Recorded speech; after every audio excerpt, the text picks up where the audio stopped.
Efectivamente, el Tea Party lo que hace es ir a los orígenes, es decir, es una cruzada que pretende un poco el retorno al principio, el retorno al más absoluto individualismo, el de la Constitución originaria, el de llevar un arma para defenderte y que no te tenga que defender el Estado. O sea, yo creo que es un atavismo, ¿no? A mí me resulta curioso, difícil de entender que un pueblo tan maduro y tan adulto pues no se dé cuenta de que las hipotecas basura y que el hundimiento de Lehman Brothers pues es una consecuencia de un determinado modelo que se le ha ido de las manos al Partido Republicano, ¿no? O sea, yo creo que está en el ADN y no va a cambiar. No, claro, no va a cambiar. Ese atavismo libertario está en el ADN.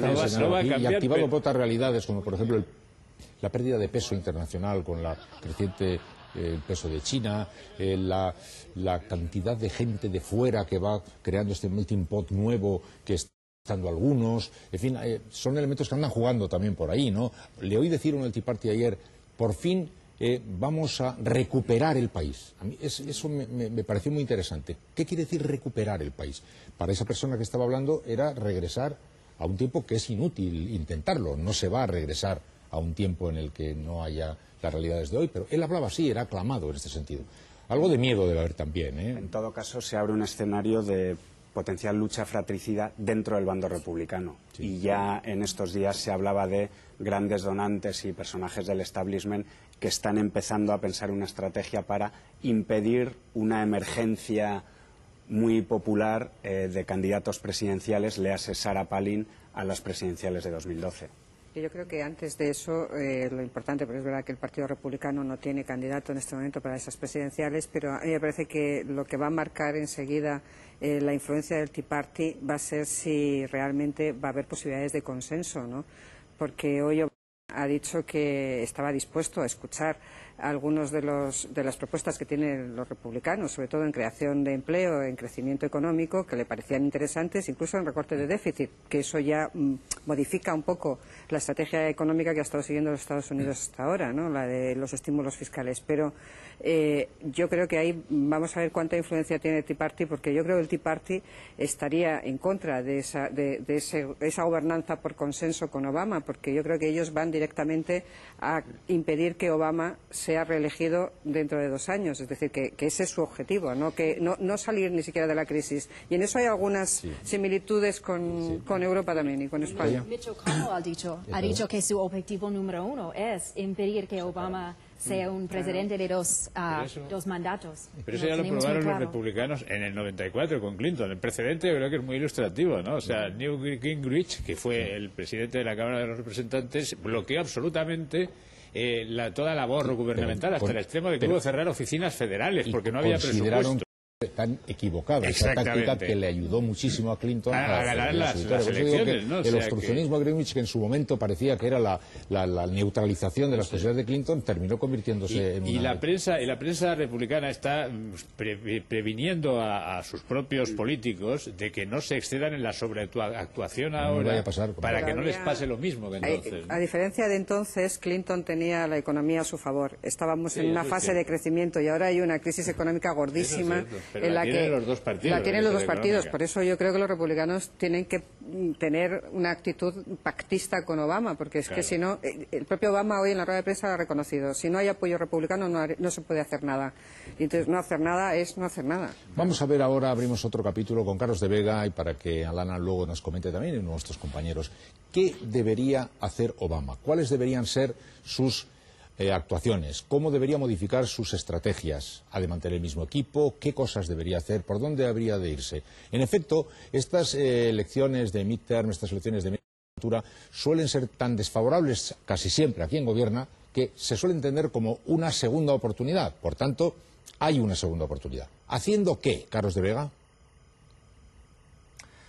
¿Haciendo qué? Pues lo primero es acercarse un poco al enemigo, cosa que Obama no tiene práctica para hacerlo. En los 2 últimos años ha sido complicadísimo porque los republicanos tampoco han querido, pero es verdad que también él ha querido llevar su programa de reformas lo más rápido posible y después ver en qué puntos se puede llegar a acuerdos, en qué puntos se puede intentar conseguir un consenso. Hay un tema del que no sé si mencionábamos ayer, pero que es básico para mucha gente en este país, que es la reforma migratoria. Es un asunto muy goloso políticamente en el que todos pueden sacar un cierto partido, un cierto provecho y que podría ser uno de los asuntos que se podrían llevar a cabo en el Congreso en los próximos 2 años. Hay una reforma energética en la que aparentemente todos podrían llegar a puntos de acuerdo. Y luego, eso sí, va a tener que hacer renuncias. El caso es que todos tienen que hacer renuncias. Obama tendrá que renunciar a algunos de sus iniciativas económicas, sobre todo de gasto público, de paquetes de estímulo económico para la economía, pero también los republicanos van a tener que hacer renuncias, por ejemplo, en hacer permanentes los recortes de impuestos que Bush impuso y que ellos pretenden que sean de una forma permanente por ley. Con lo cual, ahí va a ser mucho el juego en el que nos vamos a mover. Cuánta química hay entre unos y otros, cuánta conexión hay entre republicanos y Casa Blanca y cuánto interés hay en sacar cosas adelante. Hay una cosa segura también. El mandato de los votantes este año ha sido a los políticos: hagan algo, resuélvanme el problema, no se bloqueen, no hagan juegos de Washington que no van a ningún sitio. Con lo cual es un bloqueo que también, lo que decías tú antes, puede ser un tanto peligroso, porque puede lanzar el mensaje a la población de que Washington no es que esté corrupto y sea inútil, sino que cada vez lo es más. Por eso digo, en situaciones de crisis es muy peligroso jugar al juego de bloqueo, porque funciona y luego no funciona. En nuestro país, recordemos, cuando en Andalucía, por ejemplo, el PP Izquierda Unida hicieron aquella especie de pinza, no permitía ni aprobar los presupuestos y daba la impresión de que estaba ahogando al gobierno, y cuando llegó la hora de la verdad, la gente resulta que lo castigó, ¿no? ¿Qué debería hacer Obama en este tiempo, Clara? Pues tiene que escuchar a la gente, a los ciudadanos, y tiene que buscar unas modificaciones en su programa, pero también, y eso es lo que me gusta que he visto hoy, tiene que ser fiel a su programa y a sus valores.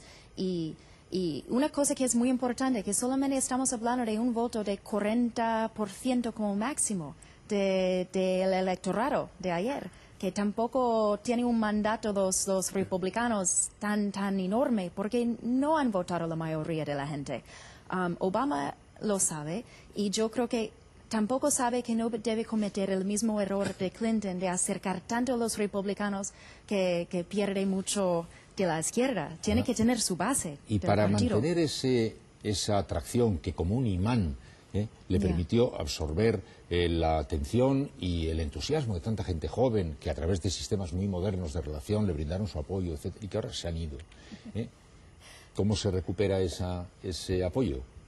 Pues trabajando mucho y siguiendo su programa y siguiendo cumplir sus promesas. Eso es lo importante, pero lo que tiene muy difícil es que, tal y como ha salido estas elecciones, los republicanos, la verdad es que están en una posición de aprovechar de eso, porque no tienen todo el Congreso, solamente controlan la Cámara de Representantes. No el Senado. Y no el Senado, aunque el Senado, como ningún partido tiene 60 votos, ellos pueden obstruccionar lo que quieren. Y lo que han aprendido en los últimos años es bloquear cosas les favorecen.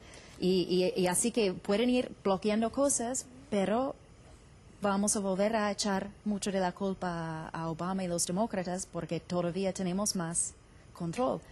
Va a ser difícil. Y una cosa, hace un momento cuando Antonio Papel decía, nosotros no podemos entender aquí en Europa que la sociedad americana le haya echado a Obama la culpa de tantas cosas, etcétera, pero es así, por tanto no hay nada que decir.